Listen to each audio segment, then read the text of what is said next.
नमस्कार, आप देख रहे केलांचल टाइम्स और मैं हूं नंदन झा।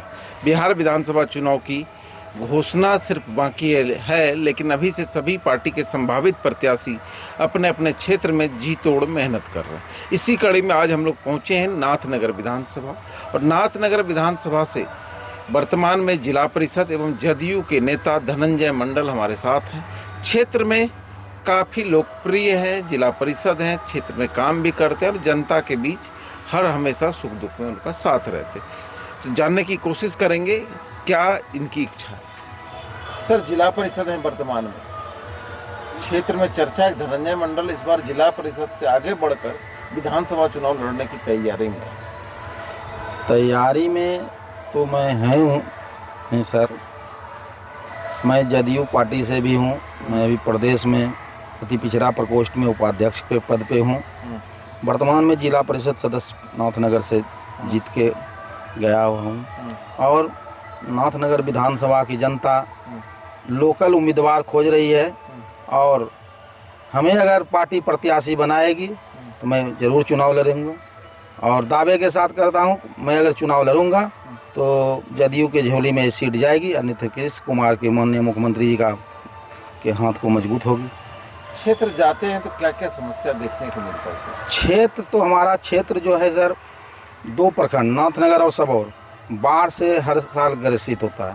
हमारे प्रखंड विधानसभा में 3 प्रखंड हैं, नाथनगर, सबौर, जगदीशपुर। ये 2 प्रखंड हर साल बाढ़ की चपेट में, अभी भी हम लोग बाढ़ से घिरे हुए हैं। आज 1 महीना से हम लोग बाढ़ का पानी से घिरे हुए हैं, पब्लिक और सभी को। अभी भी आज हम आए, उसका जीआर राशि नहीं मिला था, यही सब झेलने के मिल रहा है सर। हम लोग तो सब दिन गंगा के कोख में हैं, इसको झेलना पड़ता है सर। यहाँ पे बाढ़ के अलावा और क्या समस्या है नाथनगर? सबसे विकराल समस्या तो बाढ़ ही है सर। बाढ़ से सभी लोग जनजीवन अस्त व्यस्त हो जाती है, मनुष्य से लेकर जानवर तक को तबाही का झेलना पड़ता है। उसके बाद हमारा जो नाथनगर विधानसभा क्षेत्र है, शिक्षा में तो गिरावट है ही, और स्कूली संसाधन अब सुधर रही है सरकार के द्वारा, और पानी बिजली जो भी है सरकार की जो भी है धरातल पे आ ही गई है, लेकिन शिक्षा का सुधार और जरूरी है यहाँ। शिक्षा जी, बाढ़ के अलावा आप शिक्षा कह रहे हैं जी।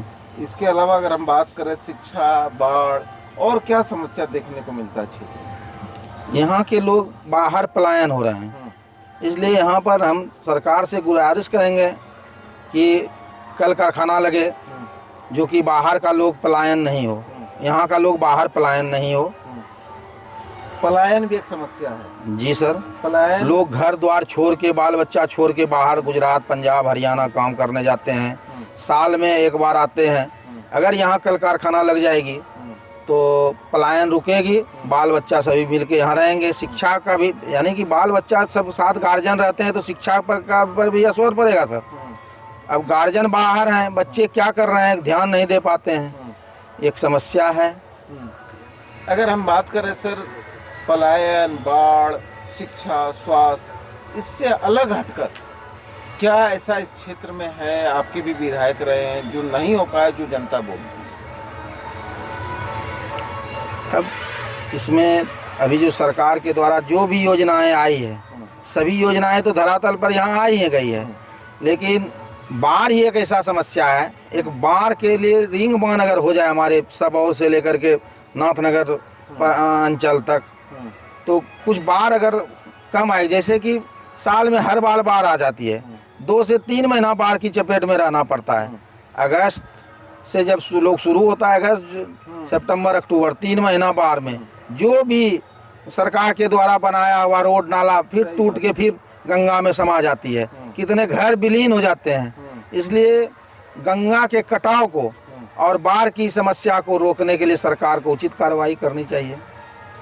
अगर आपको मौका मिलता है तो आप किन किन कामों को प्राथमिकता देंगे? हमें अगर मौका मिली, अगर हम पार्टी अगर हमको टिकट दी, अगर चुनाव में हम आए, चुनाव जीत के अगर विधानसभा जाएंगे, तो सबसे पहला हमारा प्राथमिकता रहेगा बाढ़ और शिक्षा।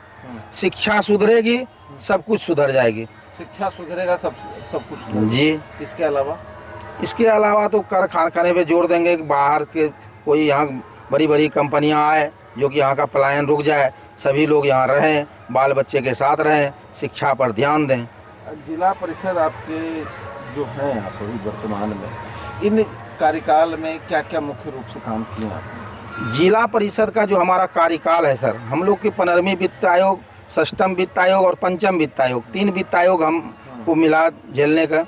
तीनों वित्त आयोग में जो भी हमारी राशियाँ थी उससे बढ़ चढ़ कर हमारे क्षेत्र में प्रशासन और सभी से मिलजुल कर हमारा जो शेयर बनता था क्षेत्र का, उससे भी हम डबल हट के काम किए हैं। आज जो 5वां टर्म यहाँ 2001 से जिला परिषद का चुनाव पंचायती राज का हो रहा है हमारे लोग के रीजन से, मैं 5वां टर्म में मैं जिला परिषद बना हूँ।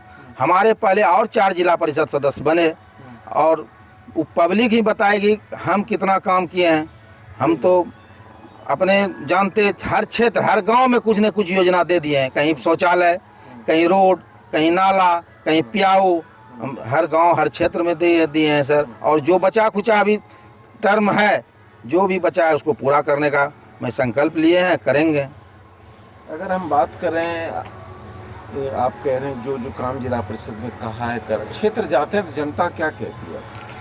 क्षेत्र जाते हैं तब जनता बोल रही है कि आगे उठ के आगे चलिए, जिला तक अब चले गए, अब प्रदेश जाइए, प्रदेश से कुछ लाइए, आप लोग का ही तरह यहाँ हमको उम्मीदवार चाहिए। का एक नाथनगर का दुर्भाग्य है, अभी तक नाथनगर का जब से हम लोग वोटिंग देने के लिए हुए हैं, हमारे सुधा जी यहाँ से जीत के जाती थी, सुधा जी के बाद जो भी टर्म आया, आज 3 टर्म से हम लोग यहाँ विधानसभा के जो भी विधायक आता है, हमारे पार्टी से ही 2 बार अजय मंडल बने, लेकिन एक बार भी देखने तक नहीं आए हैं घूम के। हम लोग कार्यकर्ता पैर मुंह पकड़ के हम चुनाव जिता देते हैं, लेकिन देखने तक नहीं आते हैं। कहा जाए क्या, हमें अभी एक योजना दी थी, सभी जिला परिषद सदस्य को 10-10 लाख रुपए का योजना दिया था। हमें भी एक योजना दिया था जो कि हमें छठ घाट लिखवाया था, और उस योजना को इसी गांव में, दोगच्छी गांव में उस योजना को दिए थे, और प्रशासनिक होने के बाद हमारे एमपी साहब ने उसे रद्द करवा दिए। दुर्भाग्य है, मैं पार्टी का कार्यकर्ता, पार्टी का सिपाही, लेकिन हमारी ही गांव के योजनाएं को रद्द करवा दिए, दुर्भाग्य है। क्या कहेंगे जनता को? जनता को जनता अब समझेंगे, जनता समझेंगे कि हमारी योजना को क्यों रद्द करवाए।